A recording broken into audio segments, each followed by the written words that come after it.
পঞ্চম শ্রেণী তথা ক্লাস 5-এর ছোট ছোট ভাই বোনদের জানাই সুরজিৎ মান্না ক্রিয়েশনস চ্যানেলের পক্ষ থেকে সুস্বাগতম। আশা করি তোমরা সকলে ভালো আছো।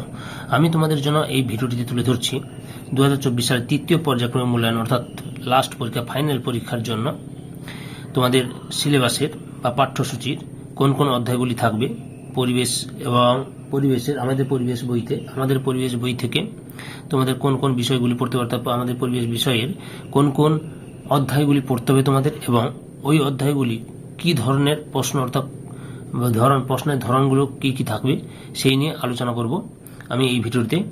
আর তোমাদের এই তৃতীয় পর্যায়ক্রমিক অর্থাৎ ফাইনাল পরীক্ষার জন্য যে সমস্ত অধ্যায়গুলি পড়তে হবে, পরিবেশ ও বনভূমি, পরিবেশ, খনিজ ও শক্তি সম্পদ, পরিবেশ ও পরিবহন, জনবসতি ও পরিবেশ ও আকাশ, মানবাধিকার ও মূল্যবোধ, এগুলো পড়তে হবে। এগুলো আমি টেস্ট বইতে একটু দেখে দিচ্ছি। এই যে পরিবেশ ও বনভূমি তোমাদের রয়েছে 120 থেকে 128 পেজ, পরিবেশ, খনিজ ও শক্তি সম্পদ রয়েছে 129 থেকে 137 পেজ, পরিবেশ ও পরিবহন রয়েছে 138 থেকে 152 পেজ, জনবসতি পরিবেশ রয়েছে 153 থেকে 162 পেজ, পরিবেশ ও আকাশ রয়েছে 163 থেকে 175 পেজের মধ্যে, মানবাধিকার ও মূল্যবোধ রয়েছে 176 থেকে 184 নম্বর পেজের মধ্যে রয়েছে। অর্থাৎ এই পরিবেশ ও বনভূমি, পরিবেশ, খনিজ শক্তি সম্পদ, পরিবেশ ও পরিবহন, জনবসতি ও পরিবেশ ও আকাশ, মানবাধিকার ও মূল্যবোধ, এই সমস্ত বিষয়গুলি তোমাদের পড়তে হবে থার্ড সামেটিভ ইভ্যালুয়েশন বা তৃতীয় পর্যায়ক্রমিক মূল্যায়ন, থার্ড ইউনিট টেস্ট অর্থাৎ ফাইনাল পরীক্ষার জন্য।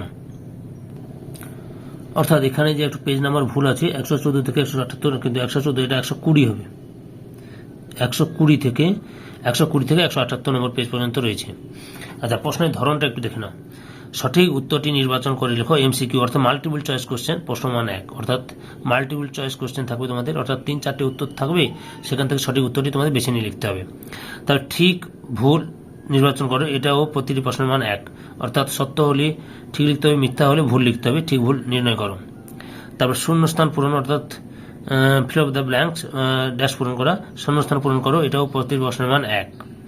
তারপরে স্তম্ভ মেলাও, প্রশ্ন মান 1, স্তম্ভ মেলা, ডান দিকে স্তম্ভ, বাম দিকে স্তম্ভ থাকবে, বা ক স্তম্ভ খ স্তম্ভ থাকতে পারে, ক স্তম্ভ সঙ্গে খ স্তম্ভের মিলিয়ে লিখতে হবে তোমাদের। এক কথা বা একটি বাক্যে উত্তর দাও, প্রশ্ন মান 1, এক কথায় উত্তর দাও, এর জন্য তোমাদের প্রতিটি প্রশ্ন মান 1 থাকবে। এবার রয়েছে 2-3টি বাক্যে উত্তর দাও, 2-3টি বাক্যে উত্তর দাও, বুঝতে পেরেছো? 2টি বা 3টি বাক্য বা 2 লাইন বা 3 লাইনে লিখতে হবে, এখানে প্রতিটি প্রশ্নের মান 2। এরপরে 5-6টি বাক্যে উত্তর দাও, অর্থাৎ একটি প্রশ্ন থাকবে, সেই প্রশ্নটির উত্তর 6-7 লাইনে লিখতে হবে তোমাদের। এখানে প্রতিটি প্রশ্নের মান হচ্ছে 3।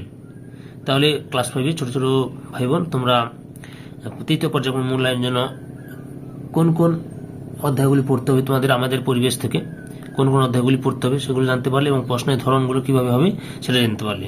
তোমাদের সম্পূর্ণ ভিডিওটি দেখার জন্য তোমাদেরকে সবাইকে অসংখ্য ধন্যবাদ।